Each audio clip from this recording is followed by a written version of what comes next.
जानकी वल्लभ विजयते। नमो राघवाय। नमस्कार मित्रों, पिछले वीडियो में हमने देखा था कि भक्ति देवी अपने दो बूढ़े बेटों के लिए रो रही थी। आज हम श्रीमद् भागवत महात्म्य के दूसरे अध्याय का रसपान करेंगे, जिसमें हम जानेंगे कि नारद जी ने भक्ति देवी को कैसे समझाया कि उन्हें दुखी होने की जरूरत नहीं है। नारद जी ने ज्ञान और वैराग्य के कान में वेदों और गीता का पाठ किया, उन्हें हिलाया डुलाया, लेकिन वे फिर भी क्यों नहीं जागे। जब कोई भी उपाय काम नहीं दिया, तब आकाशवाणी ने नारद जी को कौन सा गुप्त संकेत दिया, और अंत में शनकादिक ऋषियों ने नारद जी को वह रहस्य बताया कि जो काम वेद और गीता से नहीं हुआ, वह श्रीमद् भागवत की कथा से कैसे संभव है। फिर नारद जी ने भक्ति को समझाते हुए कहा, हे वाले, तुम व्यर्थ ही खुद को दुख में क्यों डाल रही हो? तुम इतनी चिंतातुर क्यों हो? भगवान श्री कृष्ण के चरण कमलों का ध्यान करो, उनकी कृपा से तुम्हारा सारा कष्ट मिट जाएगा। जिन श्री कृष्ण ने कौरवों के अत्याचार से द्रौपदी की लाज बचाई और गोपियों को अपना प्रेम देकर सनाथ किया, वे भगवान कहीं चले थोड़े ही गए हैं। तुम तो साक्षात भक्ति हो और भगवान को अपनी प्राणों से भी बढ़कर प्रिय हो। तुम्हारे बुलाने पर तो भगवान नीच और अछूत माने जाने वाले लोगों के घरों में भी चले जाते हैं। सत्ययुग, त्रेता और द्वापर, इन तीनों युगों में मोक्ष के लिए ज्ञान और वैराग्य मुख्य साधन थे, लेकिन कलयुग में तो केवल भक्ति ही साक्षात ब्रह्म से मिलन कराने वाली है। नारद जी आगे बोले, यह सोचकर ही परमानंद स्वरूप श्रीहरि ने तुम्हें अपने सत्य स्वरूप में रचा है। तुम श्री कृष्ण की अत्यंत प्रिय और परम सुंदरी हो। एक बार जब तुमने हाथ जोड़कर प्रभु से पूछा था कि मैं क्या करूं, तब भगवान ने तुम्हें आज्ञा दी थी कि मेरे भक्तों का पोषण और पालन करो। तुमने भगवान की वह आज्ञा सहर्ष स्वीकार कर ली, जिससे श्रीहरि तुम पर बहुत प्रसन्न हुए। तुम्हारी सेवा के लिए उन्होंने मुक्ति को तुम्हारी दासी के रूप में नियुक्त कर दिया और इन ज्ञान व वैराग्य को तुम्हारे पुत्रों के रूप में तुम्हें सौंप दिया। तुम अपने असली स्वरूप में तो वैकुंठ धाम में भक्तों का पोषण करती हो। पृथ्वी पर तो तुमने केवल भक्तों की पुष्टि के लिए अपना छाया रूप धारण कर रखा है। नारद जी ने भक्ति के गौरवमय इतिहास को दोहराते हुए आगे कहा, तुम अपनी दासी मुक्ति और दोनों पुत्रों ज्ञान और वैराग्य को साथ लेकर इस पृथ्वी पर आई थी। सत्ययुग से लेकर द्वापर तक तुम बड़े आनंद के साथ यहाँ रही, लेकिन जैसे ही कलयुग आया, तुम्हारी दासी मुक्ति पाखंड रूपी रोग से कमजोर होने लगी। इसीलिए तुम्हारी आज्ञा पाकर वह तुरंत वैकुंठ लोक लौट गई। अब इस लोक में स्थिति यह है कि जब कोई भक्त तुम्हें याद करता है, तो मुक्ति कुछ देर के लिए वहां आती है और फिर चली जाती है। इन दोनों पुत्रों ज्ञान और वैराग्य को तुमने ममता के कारण अपने पास ही रख लिया। किसी ने इन्हें नहीं पूछा, इसीलिए ये उत्साहहीन होकर बूढ़े हो गए हैं। लेकिन हे सुमुखी, तुम चिंता मत करो, मैं इनके पुनर्जीवन का उपाय करता हूँ। नारद जी ने एक बहुत बड़ी प्रतिज्ञा करते हुए कहा, कलयुग के समान कोई दूसरा युग नहीं है। मैं इस युग में तुम्हें घर घर और प्रत्येक व्यक्ति के हृदय में स्थापित कर दूंगा। सुनो, यदि मैंने अन्य सभी धर्मों को पीछे छोड़कर और भक्ति के बड़े बड़े उत्सवों को आगे बढ़ाकर संसार में तुम्हारा डंका नहीं बजाया, तो मैं श्रीहरि का सच्चा दास नहीं कहलाऊंगा। इस कलयुग में जो भी जीव तुमसे जुड़ जाएगा, वह चाहे कितना भी पापी क्यों न हो, वह बिना किसी डर के श्री कृष्ण के अभय धाम वैकुंठ को प्राप्त करेगा। जिन लोगों के हृदय में प्रेम रूपी भक्ति का निवास होता है, वे पवित्र मन वाले लोग सपने में भी यमराज के दर्शन नहीं करते। यहाँ तक कि जिनके हृदय में भक्ति महारानी विराजमान है, उन्हें भूत प्रेत पिशाच राक्षस या दैत्य छूने का हिम्मत भी नहीं कर सकते। नारद जी ने भक्ति को अपनी बात समझाते हुए आगे कहा, भगवान को तपस्या, वेदों के अध्ययन, ज्ञान या कर्मकांड से वश में नहीं किया जा सकता। वे तो केवल भक्ति से ही बनते हैं। इसका सबसे बड़ा प्रमाण ब्रज की गोपियां हैं। जब मनुष्य के हजारों जन्मों के पुण्य जागते हैं, तब कहीं जाकर उसका प्रेम भक्ति में होता है। कलयुग में केवल भक्ति ही एकमात्र सत्य है, जिससे साक्षात श्री कृष्ण सामने प्रकट हो जाते हैं।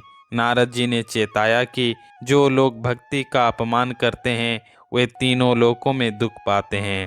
जैसे पूर्व काल में भक्त अम्बरीश का तिरस्कार करने पर महान ऋषि दुर्वासा को कष्ट उठाना पड़ा था। इसीलिए व्रत, तीर्थ, योग और ज्ञान की चर्चा छोड़कर केवल भक्ति का आश्रय लेना ही मुक्ति का सरल मार्ग है। फिर सूत जी कहते हैं, नारद जी के मुख से अपनी इतनी महिमा सुनकर भक्ति महारानी के अंग अंग खिल उठे और वे पुष्ट हो गई। उन्होंने प्रसन्न होकर कहा, नारद जी, आप धन्य हैं। आपकी मुझ में अटूट प्रीति है। मैं प्रतिज्ञा करती हूँ कि मैं सदा आपके हृदय में रहूंगी और आपको कभी छोड़कर नहीं जाऊंगी। हे साधु, आपने क्षण भर में मेरा दुख दूर कर दिया, लेकिन मेरे ये पुत्र अभी भी अचेत हैं। कृपया इन्हें जल्दी जगा दीजिए। भक्ति की पुकार सुनकर नारद जी को दया आ गई। वे ज्ञान और वैराग्य को हाथ से हिला डुलाकर जगाने लगे। उन्होंने उनके कान के पास जाकर जोर से पुकारा, ओ ज्ञान, जल्दी जागो। ओ वैराग्य, जल्दी जागो। नारद जी ने उन्हें जगाने के लिए वेदों का पाठ किया, उपनिषदों का शंखनाद किया और बार बार गीता का पाठ सुनाया। इतने प्रयासों के बाद वे दोनों जैसे तैसे बड़ी मुश्किल से उठे, लेकिन आलस्य के कारण जमाई लेने लगे। वे अपनी आंखें तक नहीं खोल पा रहे थे। उनके बाल बगुले की तरह सफ़ेद हो चुके थे और शरीर सूखे काठ की तरह बेजान सख्त हो गया था। उन्हें फिर से भूख प्यास से बेहाल होकर सोता देख नारद जी गहरी चिंता में पड़ गए। वे सोचने लगे, अब मैं क्या करूं? इनकी यह नींद और बुढ़ापा कैसे दूर होगा? जब नारद जी भगवान का स्मरण कर रहे थे, तभी एक आकाशवाणी हुई, हे मुनि, दुखी मत हो, तुम्हारा यह प्रयास सफल होगा, लेकिन इसके लिए तुम्हें एक सत्कर्म करना होगा। वह सत्कर्म तुम्हें महान संत शिरोमणि बताएंगे। उस कर्म को करते ही पल भर में इनका बुढ़ापा और नींद गायब हो जाएगी और हर जगह भक्ति का प्रसार होगा। यह आकाशवाणी वहां मौजूद सभी ने सुनी। नारद जी चकित रह गए और सोचने लगे, आकाशवाणी ने पहली तो बुझा दी, पर उस सत्कर्म का असली मतलब मेरी समझ में नहीं आया। यह तो बता दिया कि कोई सत्कर्म करना है, पर यह नहीं बताया कि वह साधन क्या है जिससे मेरा मनोरथ सिद्ध हो। न जाने वे संत कहाँ मिलेंगे और किस तरह उस उपाय को बताएंगे। अब मुझे आगे क्या करना चाहिए? सुत जी कहते हैं, हे सोनक, तब नारद मुनि ज्ञान और वैराग्य को उसी अवस्था में वहां छोड़कर आगे बढ़ गए। वे जिस भी तीर्थ में जाते वहां मिलने वाले बड़े बड़े ऋषियों और मुनियों से उस विशेष सत्कर्म के बारे में पूछते। नारद जी की बात सुनकर सब सोच में पड़ जाते, पर कोई भी निश्चित उत्तर नहीं दे पाता। कुछ ऋषियों ने तो इसे असाध्य कह दिया, कुछ बोले इसका ठीक ठीक पता लगाना ही बहुत कठिन है। कई लोग तो सुनकर चुप ही रह गए और कुछ विद्वान तो इस डर से धीरे से खिसक गए कि कहीं उत्तर न दे पाने पर उनका अपमान न हो जाए। धीरे धीरे तीनों लोकों में यह बात फैल गई और एक बड़ा आश्चर्यजनक हाहाकार मच गया। लोग आपस में कानाफूसी करने लगे। भाई, जब स्वयं देवर्षि नारद के वेद पाठ, उपनिषद के घोष और बार बार गीता सुनाने पर भी ज्ञान और वैराग्य नहीं जाग सके, तो भला मनुष्य में ऐसा कौन सा उपाय बचा है जो बात स्वयं योगीराज नारद को पता नहीं है? उसे हम जैसे सामान्य लोग कैसे बता सकते हैं? इस तरह नारद जी ने जिन जिन ऋषियों से पूछा, सबने अंत में यही निर्णय दिया कि यह कार्य अत्यंत कठिन और लगभग असंभव है। नारद जी ऋषियों के उत्तर न मिलने से बहुत चकित हो गए और अंत में बद्रीनाथ पहुँचे। वहाँ उन्होंने निश्चय किया कि अब वे कठोर तपस्या करेंगे। तभी अचानक उन्हें अपने सामने करोड़ों सूर्यों के समान तेजस्वी सनकादि ऋषि दिखाई दिए।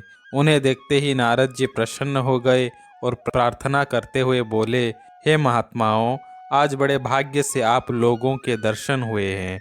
आप मुझ पर कृपा करें और तुरंत वह साधन बताएं जिससे ज्ञान और वैराग्य का कष्ट दूर हो सके। आप लोग देखने में तो 5-5 वर्ष के बालकों के समान लगते हैं, लेकिन आप संसार के सबसे प्राचीन और पूर्वजों के भी पूर्वज हैं। आपका निवास तो सदा वैकुंठ धाम में रहता है। आप हर समय भगवान के भजन में डूबे रहते हैं। भगवत कथा ही आपके जीवन का आधार है। आपके मुख पर निरंतर हरि शरणम का मंत्र रहता है। इसी कारण समय का प्रभाव भी आपको छू नहीं पाता। आपकी शक्ति तो ऐसी है कि प्राचीन काल में आपकी बाहों की तिरछे होने मात्र से भगवान विष्णु के द्वारपाल जय और विजय स्वर्ग से धरती पर गिर पड़े थे और फिर आपकी ही दया से वे वापस बैकुंठ पहुंच सके। मैं इस समय बहुत दुखी और दीन हूँ और आप स्वभाव से ही दयालु हैं। कृपया मुझ पर कृपा कीजिए और वह गुप्त मार्ग बताइए। नारद जी ने बड़ी उत्सुकता से पूछा, हे महात्माओं, कृपा करके विस्तार से बताइए कि आकाशवाणी ने जिस सत्कर्म की ओर इशारा किया है वह क्या है। मुझे उसका अनुष्ठान कैसे करना चाहिए जिससे भक्ति, ज्ञान और वैराग्य को सुख मिले और समाज के सभी वर्गों में फिर से प्रेम पूर्वक भक्ति की स्थापना हो सके। नारद जी की व्याकुलता देखकर सनकादि ऋषियों ने मुस्कुराते हुए कहा, हे देवर्षि, आप व्यर्थ चिंता न करें, प्रसन्न हो जाइए। उनके उद्धार का एक बहुत ही सरल उपाय पहले से मौजूद थे। नारद जी, आप धन्य हैं, आप विरक्तों में शिरोमणि हैं और भगवान के भक्तों के मार्गदर्शक हैं। भक्ति के लिए आप जो प्रयास कर रहे हैं वह आपके जैसे महान कृष्ण भक्त के लिए स्वाभाविक ही है। ऋषियों ने संसार में मुक्ति के अनेक मार्ग बताए हैं, लेकिन वे सभी बहुत कठिन है और अक्सर उनका फल केवल स्वर्ग की प्राप्ति तक ही सीमित रह जाता है। भगवान को सीधे प्राप्त कराने वाला मार्ग तो अब तक गुप्त ही रहा है और उस मार्ग को बताने वाला गुरु बड़े भाग्य से मिलते हैं। अब हम आपको वह सत्कर्म बताते हैं जिसका संकेत आकाशवाणी ने किया था। आप शांत मन से सुनिए। हे नारद, दान, तपस्या, योग और वेदों का अध्ययन, ये सब कर्म तो मनुष्य को स्वर्ग आदि सुखों की ओर ले जाते हैं, लेकिन विद्वानों ने जिस सत्कर्म को असली मुक्ति देने वाला माना है वह है श्रीमद् भागवत महापुराण का पारायण, जिसे सुखदेव जी जैसे महानुभवों ने गाया है। भागवत के शब्दों को सुनते ही भक्ति, ज्ञान और वैराग्य को असीम बल मिलेगा। इससे ज्ञान और वैराग्य का बुढ़ापा और कष्ट मिट जाएगा और भक्ति आनंद से भर उठेगी। जिस प्रकार सिंह की गर्जना सुनकर भेड़िए भाग जाते हैं, उसी प्रकार श्रीमद् भागवत की दिव्य ध्वनि सुनते ही कलयुग के सारे दोष नष्ट हो जाएंगे। नारद जी बोले, हे ऋषियों, जब मैंने वेद वेदांत की ध्वनि सुनाई और गीता का पाठ किया, तब भी भक्ति, ज्ञान और वैराग्य नहीं जागे। श्रीमद् भागवत भी तो वेदों का ही सारांश है। उसके हर श्लोक और पद में वेदों का ही अर्थ है। तो फिर भागवत सुनाने से वह चमत्कार कैसे होगा जो वेदों से नहीं हुआ। आप शरण में आए हुए पर कृपा करने वाले हैं, कृपया मेरे यह संदेह दूर करें। सनकादि ऋषियों ने समझाया कि यद्यपि भागवत वेदों का सार है, फिर भी इसमें एक विशेष शक्ति है। उन्होंने इसे उदाहरणों से स्पष्ट किया। रस तो पेड़ की जड़ से लेकर टहनियाँ तक हर जगह होता है, लेकिन क्या आप जड़ या लकड़ी को चबाकर उस रस का आनंद ले सकते हैं? नहीं। वही रस जब फल बनकर अलग होता है तब वह मीठा और स्वादिष्ट लगता है। वैसे ही भागवत वेदों का पका हुआ फल है। फिर दूसरी उदाहरण देते हुए कहते हैं, दूध के भीतर घी मौजूद रहता है, लेकिन दूध पीने से घी का वह स्वाद नहीं मिलता जो उसे मथ कर अलग निकालने पर मिलता है। अलग होने पर वही घी देवताओं के लिए भी प्रिय हो जाता है। तीसरे उदाहरण देते हुए कहा, चीनी पूरे गन्ने के पोर पोर में होती है, लेकिन गन्ने को चबाने और उससे बनी चीनी को खाने के स्वाद में बहुत अंतर है। ऋषियों ने नारद जी को याद दिलाया, हे देवर्षि, आप तो जानते ही हैं कि जब स्वयं भगवान वेदव्यास ने वेदों का विभाग किया और गीता जैसे महान ग्रंथ रचे, तब भी उनका मन अशांत था। वे अज्ञान के समुद्र में डूब रहे थे। तब आपने ही उन्हें केवल 4 श्लोकों में भागवत का उपदेश दिया था। उसे सुनते ही उनकी सारी चिंता दूर हो गई थी। इसीलिए आपको इसमें कोई आश्चर्य नहीं करना चाहिए। शोक और दुख का विनाश करने के लिए श्रीमद् भागवत ही एकमात्र औषधि है। आपको इन्हें यही सुनाना चाहिए। इस प्रकार पद्म पुराण के उत्तरखंड में श्रीमद् भागवत महात्म्य के अंतर्गत नारद का प्रश्न नामक दूसरा अध्याय समाप्त हुआ।